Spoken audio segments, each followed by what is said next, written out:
Kung merong hindi nagkakasundo, pwede bang ikaw ang maging daan ng pagkakasundo?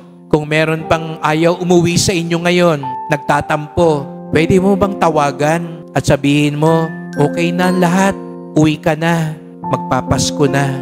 Sapagkat kung tunay na dumalaw ang Diyos sa atin, katulad ni Maria, katulad ni Elizabeth, dala-dala natin ang pag-ibig ng Diyos. Kaya nga't nang dumalaw at nanahan sa atin si Jesus Nazareno, dumating ang pag-ibig. Kaya nga gustong-gusto natin magpunta sa Quiapo kasi alam natin, nandito si Jesus Nazareno. At kapag nandyan si Jesus Nazareno, may himala, may pagpapala, may biyaya. At tayo din sana, kung talagang nasa atin si Jesus Nazareno, may dala-dala rin tayong biyaya at pagpapala sa ating kapwa. Kaya't sa mga nalalabing araw, bago magpasko, buksan natin ang ating puso.